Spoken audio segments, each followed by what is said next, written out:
Wheel of Genre, the show for readers who were raised Anglican but always felt more spiritually aligned with bloodthirsty woodland animals. Each month we spin the wheel and land on a new genre. Spies, mysteries, horror, romance, SF. It's all on the shelf. And right now we are reading through every short story in Jeff and Ann VanderMeer's anthology, The Weird, including this one, Sredni Vashtar by Saki. I'm Zach, and this week I am really interested in trying to figure out how exactly this fits in with the previous few stories we read. I have some ideas, but I want to talk about that with you today, Bob. I'm Bob, and I'm interested in, I guess, superstitions or things that turn into like personal religions. And also, like you said, does this really fit into weird? This is a really strange story. I've never read Saki before, or, what is this? Hector Hugh Monroe. This is my first story by him. And this is strange. It's a boy who seems to, he's very prone to fantasy. He's got a very big imagination. And then he has this god demon thing that seems to be a ferret from the woods, and no one believes in it. And he makes up all these stories about it. And then voila, it's a killer. It's a weird story. Yeah, I like this character. It says his name is Conradin. And he's it says he's 10 years old, and the doctor had pronounced in his professional opinion that the boy would not live another 5 years. So we already know that this is a boy with a quick expiration date. You know, he's already kind of one of these. How would you put this? Like. Think like a Neverland boy, a lost boy. He's someone who's not going to grow up. And I think that we, as readers, when we read this kind of information, like it's okay for a child like that to let their imagination run wild and run free. And he says that he has his guardian, Mrs. DeRop, who is his cousin. And she represented those 3/5 of the world that are necessary and disagreeable and real. And then the other half of the world, the other 2/5, are basically himself and his imagination.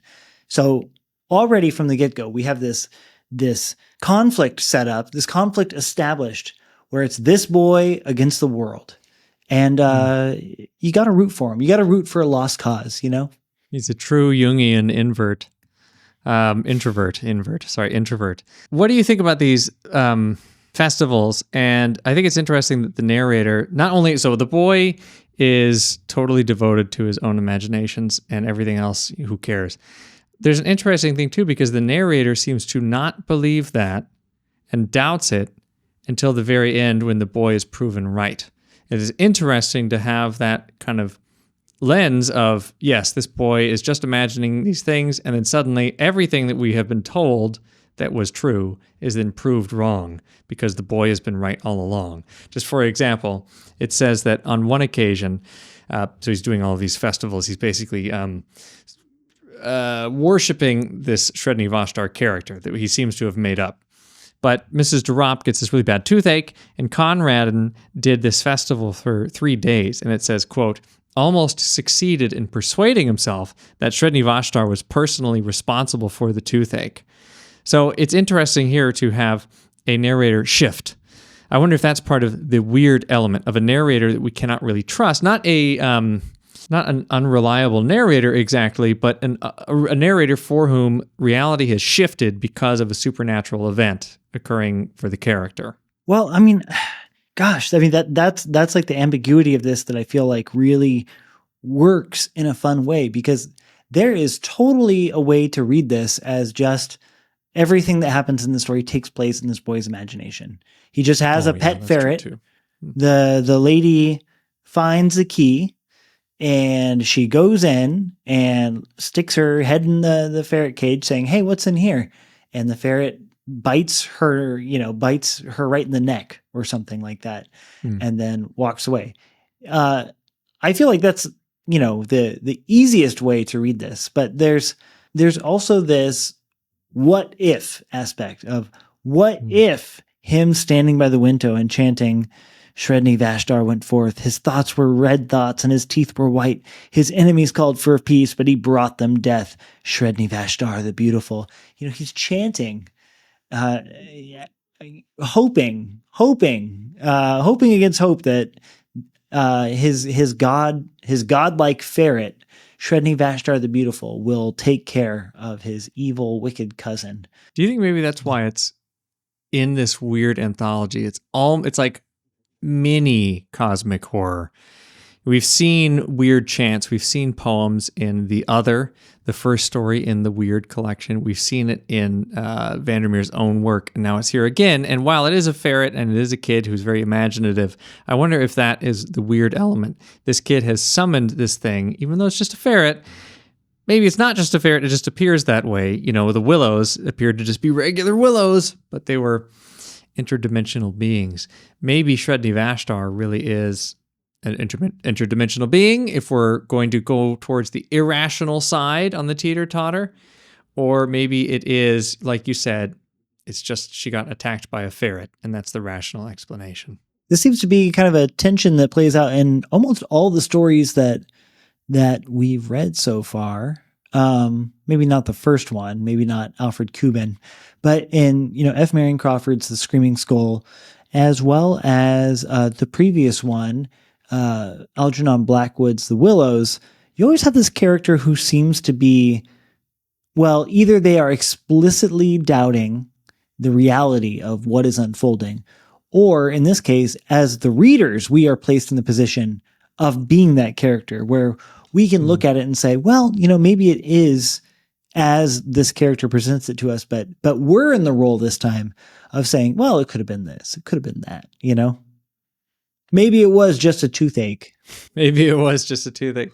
And it's interesting to have us, like, along with the narrator, the narrator seems confused about it too. And we're aligned with the narrator of, okay, we're getting into this world of either it's not true or true. And now we're in the same shoes as them. We have to question it ourselves. I mean, does it feel like horror to you, or does it feel just like a weird anecdote? Definitely the latter.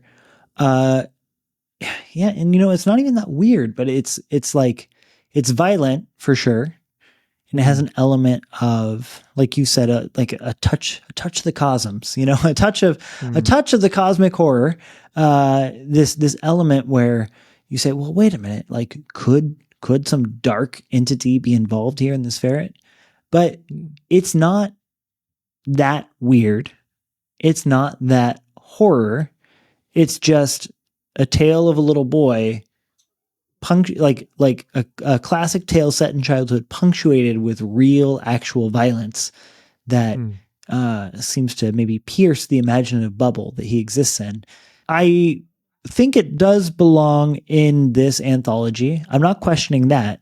But what I would say is that it does seem to occupy a very, very different space than some of the other ones we've read, which seem much more explicitly tied to like the ghost story or the yarn. The yarn. We love our yarn. What do you think, though, of the religious elements of it? They're quite subtle here, but he is making these festivals that are devoted to Sredni Vashtar. The poem is a devotional poem, like an ode, and he is doing all of these. They're like prayers almost. It's like he's praying to Sredni Vashtar to stop the toothache. It's like he's praying to Sredni Vashtar to kill. He thinks that Sredni Vashtar is a god, and it's even compared his little hut, his little, what is it, a shed that he's converted. He's converted it into a cathedral. I wonder if that's an element of weird fiction too. You become devoted to this thing, this other dimensional thing, or this ferret. You become devoted to it, and then not only are you devoted to it and obsessed with it, but you create talismans, you create symbols, and you build up a kind of web of belief. You build up a belief system around this thing. I wonder if we're going to see more of that. Yeah, I'm imagining like a Twilight Zone episode where like a normal suburban family, and then like the kid finds a talisman from some, forgotten Aztec idol, on the playground and brings it home and just causes hell for the family. People start getting, sacrificed and blood running down the stairs and, things like that. It's funny. I enjoyed this story immensely, but I feel like I don't have too much more to say about it other than this feeling of like, oh, this is an odd duck. I think as we continue this anthology, I want to see whether this kind of, specifically this kind of story, is something that will pop up again and again, or whether this is kind of like I don't want to say a placeholder, but just kind of like here's one story by Saki in order to recognize his influence upon this style, influence upon the weird, but he's kind of like an outlier, So this is something that I think we should keep an eye on. What is the post Saki weird fiction? Does it exist, or is it one of a kind? I hope we run into more followers of Sredni Vashtar in future stories, Zach. All right. Talk to you later, Bob. Talk to you later, Zach.